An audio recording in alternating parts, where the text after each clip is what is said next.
Shalom Uvracha from Yerushalayim, Ir HaKodesh.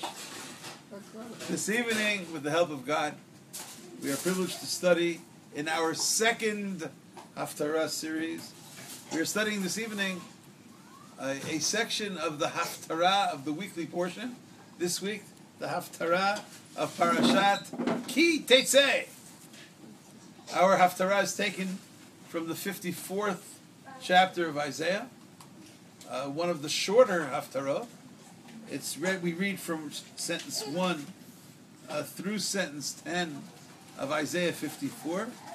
Those people who want to follow in the text, Perek Nun Daled, Pasuk Aleph through Pasuk Yud. And I would like to focus on the concluding sentence of the Haftarah, wherein we are reading about how God is strengthening the commitment that no matter what will happen in the world, there will always be this ever so close relationship, this loving closeness of God and the Jewish people. Our Haftarah is one of the 7 Haftarot, one of the 7 readings of the consolation of Israel, the consolation of Jerusalem. And in it we read about different levels of God's compassion upon the Jewish nation, which will remain eternally. I'd like to read sentence 10, where we study Ki Harim Yamusha. For even if you want to say that the mountains will be moved, mountains generally are the most steadfast in the world. They're so sturdy and permanent. But even if you want to somehow conjure up in your mind the vision that the Harim Yamusha, that you'll be able to move mountains, V'hagiva'ot Timutena, and you will think of a reality wherein the hills may falter, but my kindness, my connection to you will never be removed. V'chazdi me'itech lo yamush. My kindness shall never be removed from you. Ubrit shlomi lo tamut. Tamut with a tet. I wish I knew how to pronounce the difference between a tet and a taf. I tried to study how to read Hebrew. I hope someday to learn how to read the alphabet. Maybe somebody can tell us the difference between a tet and a taf. Tamut. Tamut. Taf, mem, vav, tet. What? Okay. I don't know how to read. I'm sorry. Uvrid shlomi lo tamut. My covenant of peace will never falter. Amar merahamech Hashem. God who is filled with compassion. God who has mercy upon you. So says God. One of the most beautiful sentences, right? The concluding, maybe the apex of the Haftarah. No matter what happens in the world, no matter what systems seem to be faltering, the connection of God to the Jewish people will never falter. The Harim may fall down, the Gevaot may have problems, but not my Chesed to you, not my Brit Shalom, forever and ever. Thank God, we have seen many strong mountains, figuratively speaking, fall apart. Just study world history. Many, many forces no longer here. We've seen the Gevaot and the Harim, and thank God. And so it shall continue with the blessing of God forever and ever. The Jewish people are still here to tell the story. We're, thank God, sitting in the Holy Land of Israel. We're sitting in Jerusalem, studying Isaiah 54. The rabbis teach that Harim and Hagivaot represent a different concept. Not just the mountains and the strong physical forces of the world, but according to several midrashim, the Harim and the Gevaot represent the fathers and mothers of our nation. Generally speaking, we are all the products of our grandfather Abraham, our grandmother Sarah, grandfather Yitzchak, and grandmother Rivka, and Yaakov, and Rachel, and Leah, and maybe also Bilhah and Zilpah. Never want to forget about them. There's at least one midrash that says, there were 6 mothers of the Jewish nation, because Bilhah and Zilpah, there were six steps leading up to the throne of King Solomon, and it says, Sheish ma'alot lakisei, keneged sheish ha'imahot. So maybe the question at the end of the Seder, of who knows 4, It's not such a simple question, right? Who knows 4? Is it really 4? Are there 4 mothers or 6 mothers? Whatever it is. What? How many mothers do the Jewish people have? So at the end of the Seder, it seems to be 4. Arba imahot.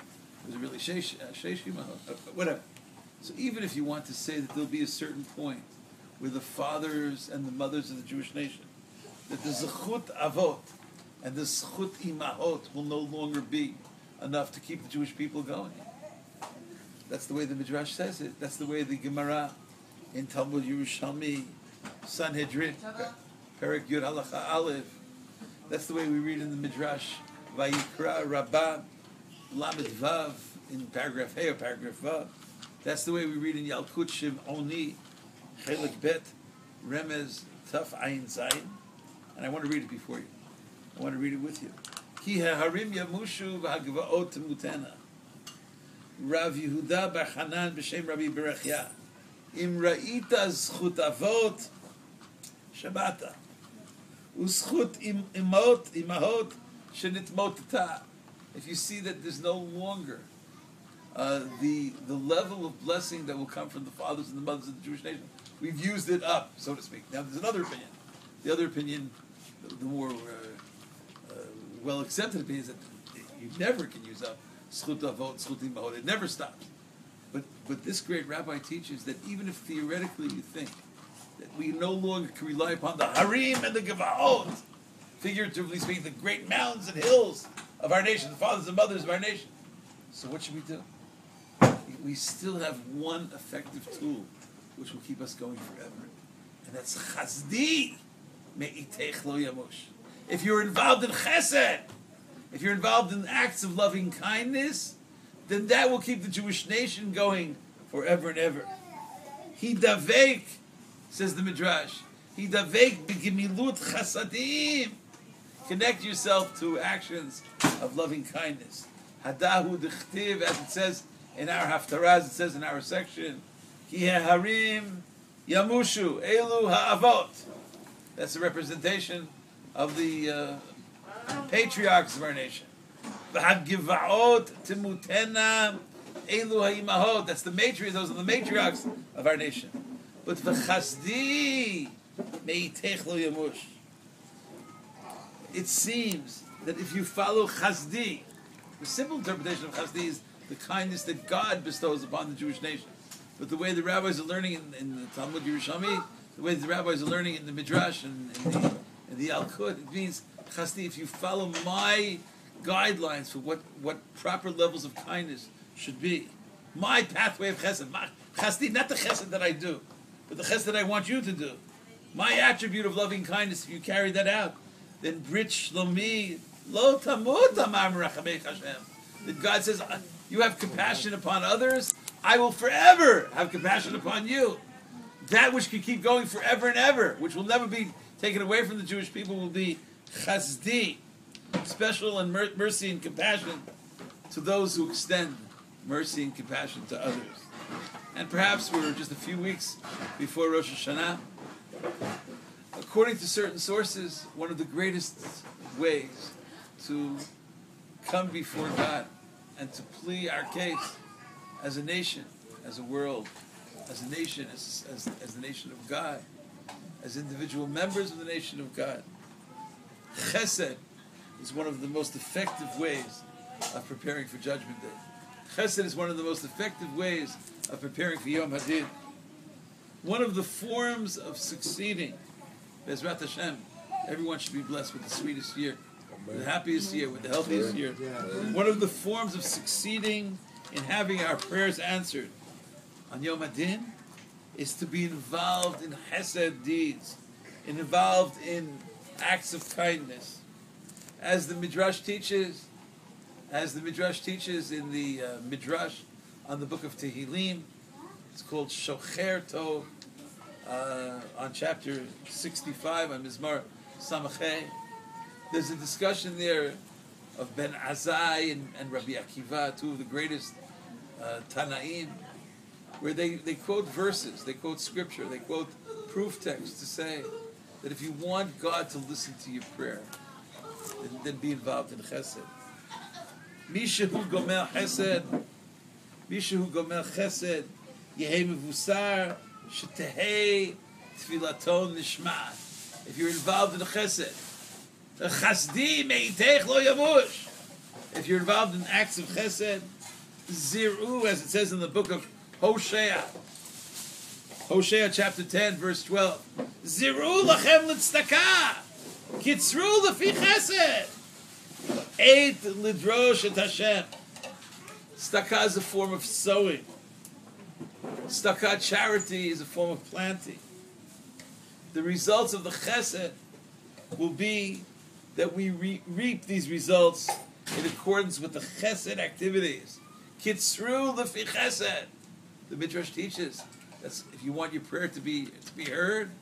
So maybe when someone comes to you and speaks to you and asks you, maybe you should hear them. And God is your shadow, and God will do to you as you do to others. Someone comes and asks you a favor. Instead of just dismissing them, maybe we extend chesed. And maybe the zir'u lachem litzedakah, kitzru lefi chesed, will be part of that process of eit lidrosh et Hashem. Or as the other rabbi there in the Midrash teaches, he says, we have a sentence that some of us are very familiar with.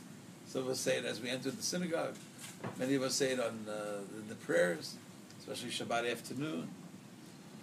V'ani b'rav chastecha Elokim. V'ani tfilati l'cha Hashem. V'ani tfilati l'cha Hashem.